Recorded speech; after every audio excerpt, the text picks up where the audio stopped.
Hi, and thank you for tuning in to Noire Histoire. I'm Natasha, and in this episode, I'll be discussing Up From Slavery by Booker T. Washington. Up From Slavery by Booker T. Washington is an autobiography that covers his experience as a child born into slavery, his struggle to obtain an education, and his time spent helping to establish what would become Tuskegee University. If you aren't already subscribed to the Noire Histoire YouTube channel, please take a moment to click the subscribe button. To ensure you don't miss future episodes, click the notification bell. The book starts off with Booker T. Washington describing the environment in which he grew up. The cabin where he lived as a child sounds like a shack, but he doesn't think his owners were bad people, despite them not caring or being oblivious to the living conditions of his family.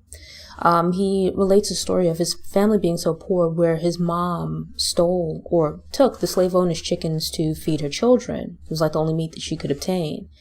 And even as a small child, he had no play days and instead was made to work. There's no denying that Booker T. Washington had a rough start in life, and unfortunately this makes some people hard, where instead of sympathizing with those who come after and trying to help them along, they feel it's required that they must struggle too.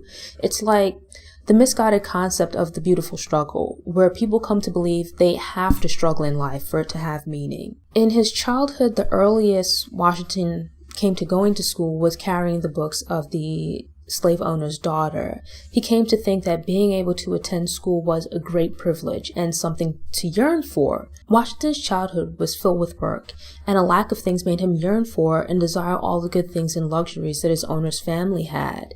Yet he goes out of his way to clarify that slaves did not wish ill on their owners, who were off fighting the war, and lamented their deaths and injuries. Like, he spends a lot of time discussing this. He goes into detail, providing examples where he states that only slaves who were mistreated, and they were the minority, in his opinion, had ill feelings towards slave owners. The circumstances of his childhood sound like a laundry list of deprivement, but somehow he doesn't regard it as mistreatment. He speaks about the hardships that white people faced following the end of the war. Some of them became poor because they lost their slaves and likely couldn't afford to now pay for the labor needed to keep their homes, farms, plantations, or other businesses running. I don't think this book was written for black people, to be quite honest. Instead, it reads like a PR pamphlet to appeal to white people and ease their fears of black people being mad or harboring resentment about slavery. I noticed this quite early in the book. On the one hand, it sounds like Booker T. Washington has been brainwashed, but he wasn't a stupid man, and I feel like his questionable statements and actions throughout the book were a complex form of respectability politics. I legitimately wondered if he really had internalized the self-hatred and nonsense that he uttered, or if he felt differently in private moments with himself and just his conscience. I don't believe that the proper response to someone hating you is you in turn hating them, but it takes energy, and that negative energy isn't good for you to carry around. But I also don't believe that you are required to love people who hate you or lend assistance to people who would just as quickly take or begrudge what little you have. The opposite of love is not hate, it's indifference. And I believe that it's not in your best interest to devote positive or negative energy to people who are a hindrance to you. So I understand the idea that the emancipated slaves were not consumed with hatred of the people that formerly owned them. They had more important things to worry about. They had more important things to attend to, and former masters were not worth their time or energy. I don't know how true it is, but Booker T. Washington's assertion that slaves looked after and helped to support their former owners following the war is problematic, or at least the way he describes it. He implies that slaves have not only forgiven, but also forgotten, which I think is misleading. The expectation is certainly still alive and well, as many people, both black and white, would prefer to simply move on and move past slavery, though it has never truly been discussed or worked out, and we're still dealing with the ramifications of it today. The institution and its aftermath continue to have an economic, social, health, etc. impact on black people and the wider society until today. Here in the book, black people are tasked with doing the heavy work of forgiving, but there's no discussion of former slave owners contributing to the healing by repenting or otherwise making amends. This reminds me of events such as the Charleston church shooting, the guy whose brother was killed in his apartment in Dallas by the police officer that kicked in the door, black people being released from prison after serving years due to wrongful convictions. Inevitably and way too quickly, the question is asked about the victim or the loved ones giving the person or persons who did the wrong. Rarely is the wrongdoer asked what they plan to do to make things right. To prove that Black people are honorable, Washington shares an example of a slave making a great effort to pay off the balance for purchasing himself from his former master after emancipation. But a person has no right to own another person, so the slave shouldn't have had to pay for himself to begin with. He owed the slave owner nothing. Washington explains he bears no ill will to former slave owners. He doesn't blame the South for the horrors of slavery because it was widespread and backed by the government. He excused people holding on to slavery because it had become so ingrained in society and the economy, and believes that when America rids itself of racism, Black people in America will find themselves in better circumstances than Black people elsewhere in the world. He points to Black Americans going to Africa as missionaries to enlighten the people of the continent. He doesn't think this justifies slavery, but can be looked at as God working through the formerly enslaved, taking them through turbulent times for the purpose of delivering them to providence. He has faith that despite trying times, he thinks going through slavery has improved conditions for Black men to where they've come from. This is an argument that many racists use to justify the enslavement of Black people and downplay the impact of slavery. The institution is viewed as a positive for Black people as it delivered them from Africa. It's a variation of the concept of the white man's burden. But I was shocked to learn that a Black man was voicing these opinions. Washington believes the slaves benefited from slavery because they learned skills and how to work hard, which prepared them for labor after emancipation. Slave owners, on the other hand, had grown idle and learned no skills as they had slaves to do manual labor for them. This then made them unfit for life after slavery. I felt this was incredibly naive. Washington recognizes that after slavery, Black people were starting over with the ability to work, but little education or property. Meanwhile, former slave owners looked down on manual labor and might not have been willing to do hard work themselves, but had a huge head start in the form of education, property, and money, or at least property and money. Seriously, I felt this guy was either a study in delusions or an absolute master of spin. The idea that slave owners were upset at the time of emancipation because of the loss of the people who raised and were close to them, rather than the loss of valuable property and free labor, boggled my mind. I am curious to know how people felt about the book at the time of its release. I would love to see reviews from the time that this book came out. Washington notes that the newly freed slaves were jubilant for a brief moment until it sunk in that they were now fully responsible for themselves. That makes sense to a degree. But then he goes on to state that the white race had faced this responsibility for centuries, as though it was an entirely new reality for the entire Black race. This completely ignores the fact that Black people had been living in Africa long before they were captured and brought to America. They had been providing for themselves and surviving for a long time before they came to America. Yet Washington regards emancipation seemingly from the perspective that slavery removed the burden of responsibility for their survival from the enslaved people. There's quite a bit of spin here because Black people were not naturally incapable of taking care of themselves and their families. Rather, a major part of enslaving Black people was also keeping them uneducated and ignorant. This persisted after emancipation, not as some means of concern for Black people, but as a means of maintaining white supremacy and control over Black people.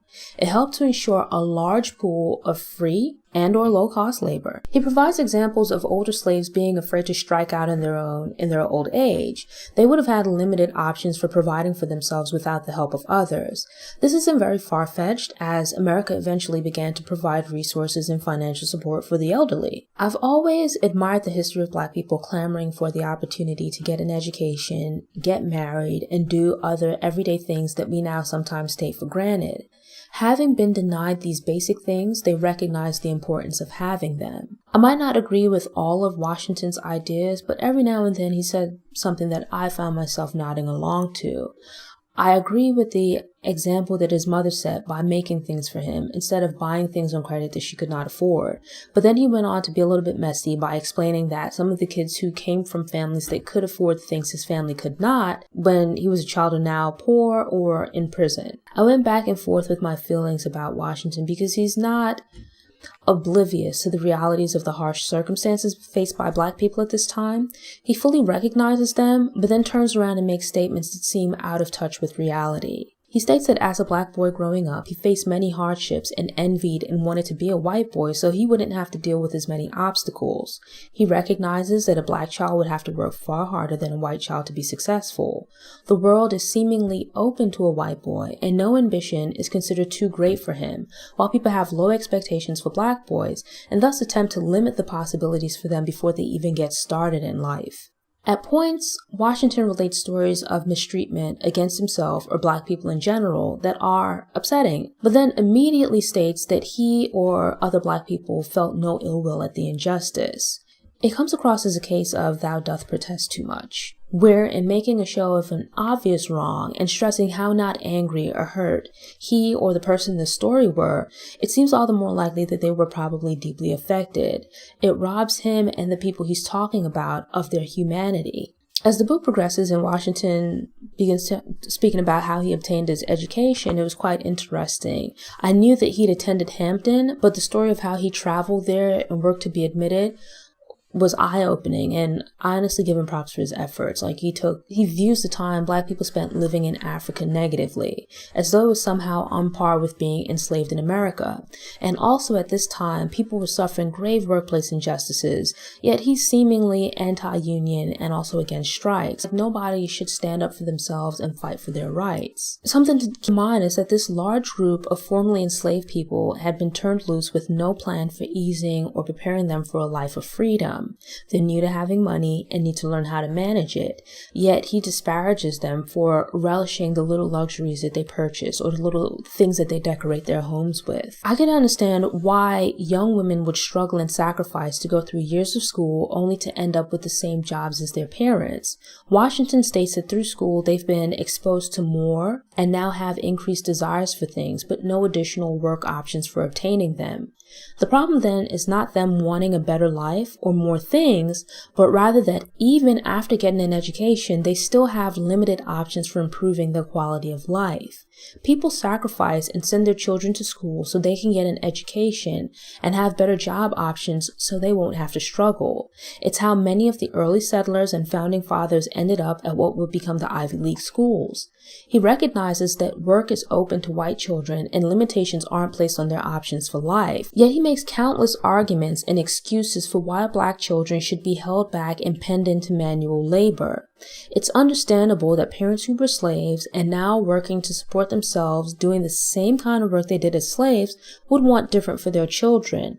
Farming or doing laundry, especially at that time, was hard work, and having done it for a lifetime, most wouldn't want the same for their children, or would at least want things to be a little easier for them. If manual labor was so rewarding, why didn't he choose to go back and work in the salt furnaces or coal mines of his youth after studying at Hampton? Politics is the undercurrent that runs America. It has tremendous impact in everyday life, including education, industry, and property ownership. Believing that Black people should strive to obtain those three things but ignore politics is like building a house in someone else's foundation. With shifting tides and no control, you'll forever be at someone else's mercy and forced to live under their rules.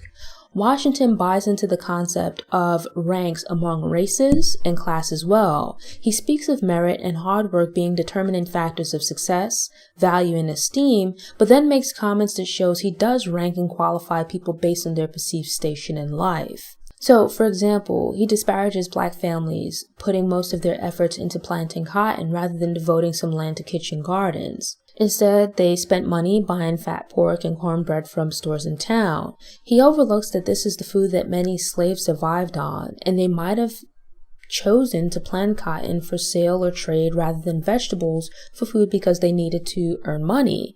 It's also not clearly stated if the people Washington visited owned their land or were sharecroppers.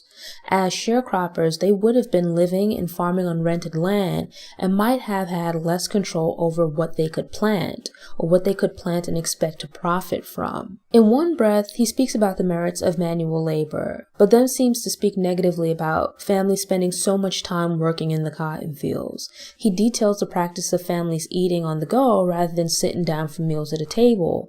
And then after working all week, it's understandable that people that have been working hard would want to relax on the weekends, and some chose to do this by spending Saturday in town and Sunday in church meetings. If many former slaves started their new lives as free people without money or savings and few job prospects, is it really surprising that some might have gone into debt or worked as sharecroppers to get started in their new lives?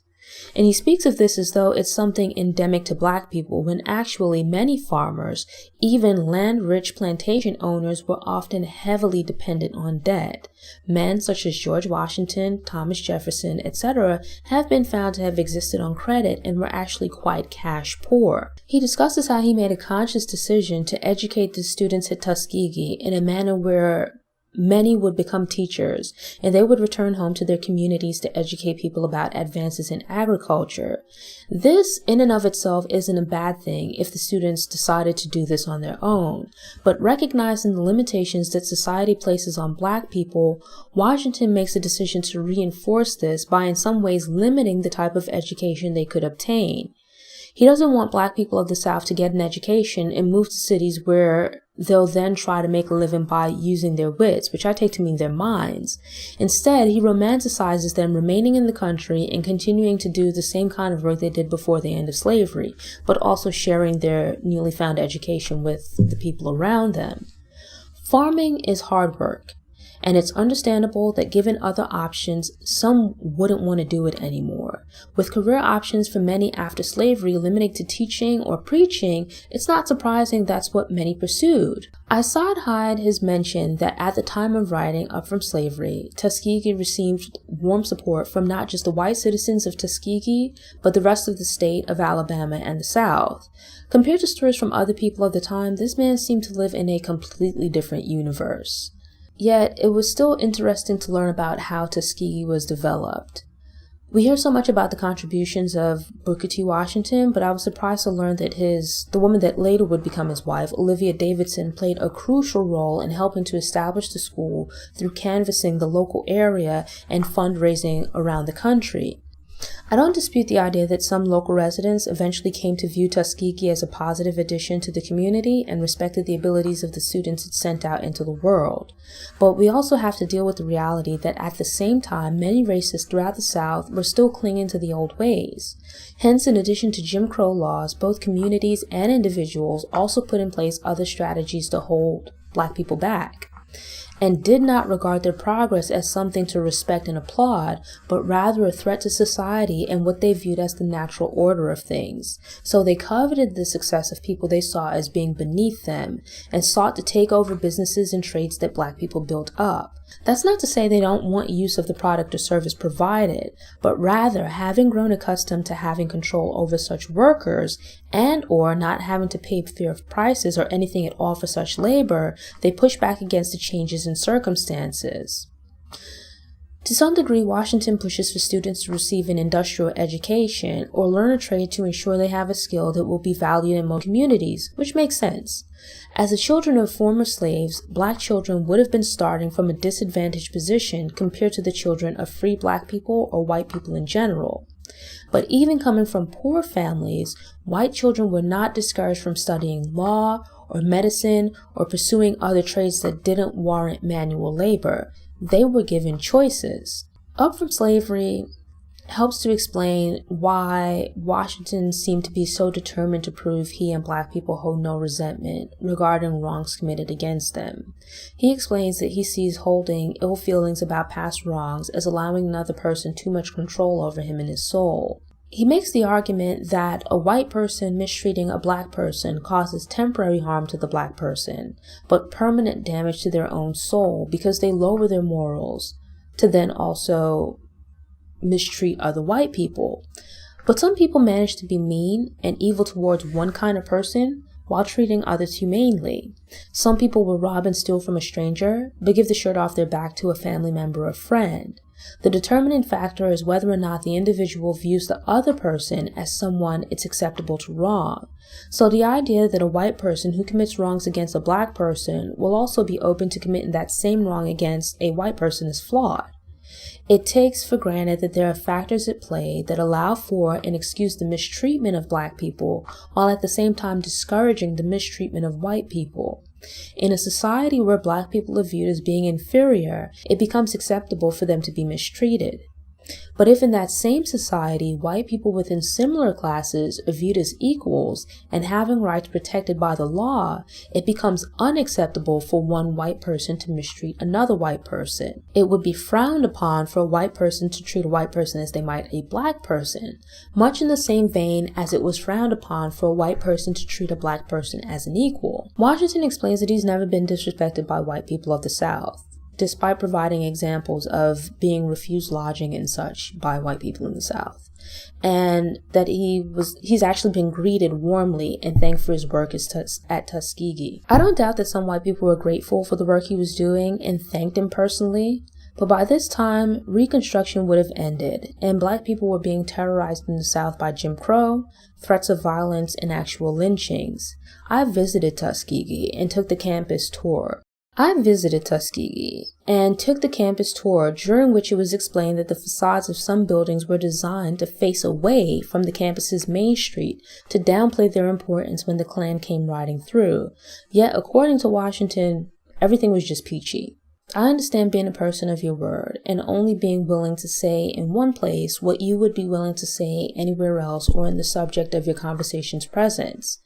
But if the threat of violence looms in the South for those who speak out against injustices, I would be concerned that a person might hold back completely, regardless of where they're speaking. The issue with Washington is that not only did he choose to not speak out against Southern injustice while in the North, he also glossed over wrongs while in the South.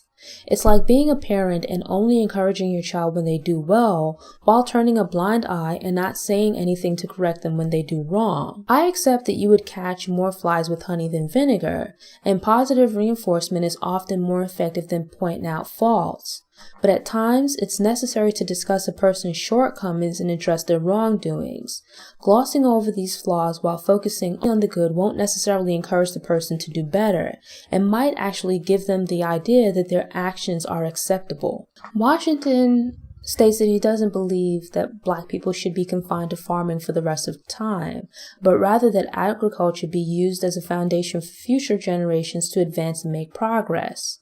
But if an individual has a drive and opportunity to pursue higher goals, why should they limit themselves to farming, trades, or other forms of manual labor with the idea of having their descendants pursue the less manual trades? Having spent generations penned in by slavery, why not completely break the shackles and strive to go as far as you can rather than to where other people think you should stop? It's often said that in trying to please everyone, you'll often please no one. In Booker T. Washington's case, he had 3 audiences present when he made his speech at what would come to be known as the Atlanta Compromise. Despite giving one speech, he was speaking to Northern whites, Southern whites, and Black people. Hard truths would have to be stated to have an honest conversation with the group assembled. Unwilling to do that, Washington made a conscious decision to appeal to the Northern and Southern whites with the mistaken idea that he was doing the right thing on the behalf of Black people. What I took from the speech, and what seemed to course throughout the book, was that following emancipation, Black people were aiming too high too soon. He felt that with most Black people coming out of slavery ignorant and uneducated, they needed to start from the bottom with the basics and move up over time and generations. They were getting ahead of themselves by trying to become involved with politics or seeking to be scholars rather than obtaining practical educations. That instead of moving elsewhere in search of opportunities, they should remain in the South and form friendships with white Southerners. He then called upon white Southerners to put their trust in Black Southerners with a long history of being dutiful servants. The 2 races could be separate socially, but should work together to move forward in all other areas. If, according to Washington, white Southerners have been so supportive of Black people after emancipation, why would they take issue with them wanting social equality? This is the major issue throughout Up From Slavery. While Washington is speaking about Black people making progress, it's within the confines of severe limitations. The world wasn't made for one person to rule alone, and no individual or race has the right to rule over any other individual or race of people. In reading Up From Slavery, I came away from the book with the feeling that Booker T. Washington believed black people were inferior to white people, or at least for whatever reason thought it was important to promote this idea. You can't argue against the fact that he did quite a bit of good in helping to establish and guide the development of Tuskegee, but it was also at a great expense to the mass black population. The ideologies that he promoted through his work and this book were directly harmful to and supported initiatives that were harmful to the progress of black people. He extended opportunity with one hand, but basically contributed to attempts to hold black people back with the other hand. In reading about historical figures, there are anecdotes and opinions that get handed down through the generations. I'll admit that I approached Up From Slavery with preconceived and not necessarily positive notions about Booker T. Washington. In reading the book, I felt he was being a bit dishonest at points, but came away with a better understanding of how his views developed. I'm glad that I read the book and formed my own opinions for myself. Admittedly, my views on the man didn't change much, as I still disagreed with him on many topics, but I think my views of Washington softened a bit. Rather than dismissively regarding him as a sellout, I see his misguided views and ideas as a result of him being a man in a peculiar position at a very different time from mine. Not that that excuses things. Whether you agree or disagree with Booker T. Washington, Up From Slavery is a book that elicits strong opinions. I think it's a good practice to seek out different views and opinions every now and then, with an open mind, just to reassess and challenge your own ideas to see if they really hold water. I was concerned about reviewing the book because it's so short, but there's so much to discuss and debate about the content within its pages. I strongly recommend reading the book, especially if you're in a book club with people who have different views but are open to hearing other opinions and perspectives. Thanks for tuning in. Show notes are available on the Noire website via the link in the episode description. If you enjoyed this episode, please click the thumbs up button. You can also share it online, on social media, or with someone you think might enjoy the episode. Doing this will help other people find the show, which helps it to grow. If you aren't already subscribed to the Noire YouTube channel, I hope you subscribe now and return to get motivated, get inspired, and get more stories of Black history made and in the making. Until next time, take care.